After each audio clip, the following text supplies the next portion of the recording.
Baik, Assalamualaikum warahmatullahi wabarakatuh. Perkenalkan, saya Muhammad Abdal dengan NIM 20230101008005, yang dimana seperti video-video saya sebelumnya, saya telah memaparkan mengenai hasil observasi saya, mulai dari perencanaan, pelaksanaan, dan juga evaluasi, yang dimana ketiga video tersebut saya telah sudah buatkan. Nah, tetapi di sini dari ketiga tahapan tersebut, di video kali ini saya ingin memberikan masukan saya ataupun saran-saran saya secara keseluruhan, mulai dari perencanaan, pelaksanaan, dan juga evaluasi tersebut. Nah, baik, langsung saja. Untuk yang bagian pertama, yaitu bagian perencanaan. Pada perencanaan pembelajaran sebenarnya itu sudah baik, seperti capaian pembelajaran, tujuan pembelajaran, dan materinya itu sudah selaras, serta identitas modulnya lengkap dan jelas. Materi disusun secara hierarkis dan kontekstual. Pendekatan deep learning, PBL, dan pelajaran Pancasilanya sudah terlihat. Kesiapan awal peserta didik juga pun sudah teridentifikasi. Tetapi hal yang menurut saya perlu diperbaiki adalah pada tujuan pembelajarannya itu yang terlalu banyak dalam satu pertemuan, dan belum ada pemetaan secara langsung antara tujuan, aktivitas, dan asesmen. Nah, kemudian diferensiasi peserta didik masih bersifat umum dan belum spesifik, serta perencanaan proyek belum cukup kompleks untuk kondisi kelas tertentu. Nah, saran perbaikan dari saya yaitu dapat menyederhanakan tujuan pembelajarannya 2-3 tujuan inti saja, kemudian tambahkan tabel pemetaan antara tujuan pembelajaran, aktivitas, dan asesmen. Kemudian buat alternatif kegiatan untuk siswa yang berkemampuan rendah dan tinggi, dan sediakanlah opsi proyek sederhana jika sarana tersebut terbatas.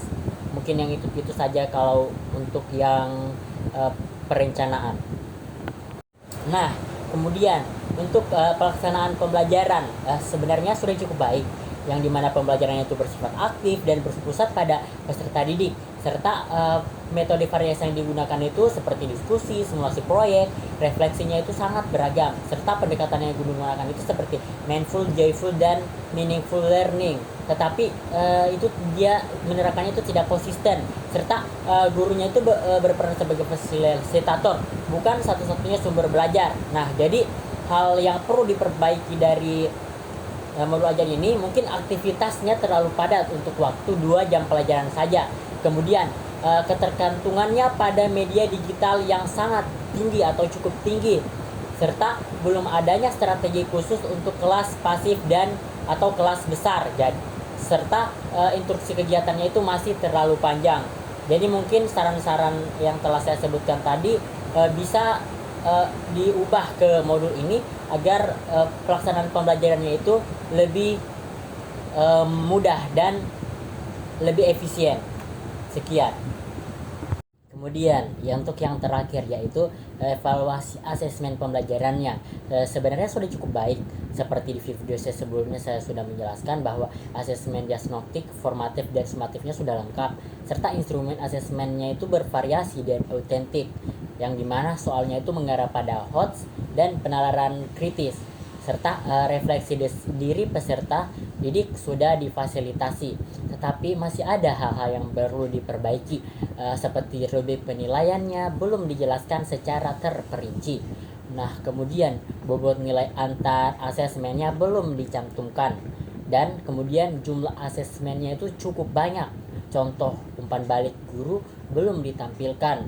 Jadi saran perbaikan saya terhadap bagian evaluasi ini adalah tolong ditambahkan rubrik penilaian sederhana skala antara 1-4. Kemudian jelaskan pembobotan nilai-nilai tersebut, serta pilih asesmen yang paling representatif, dan sertakan contoh feedback yang tertulis.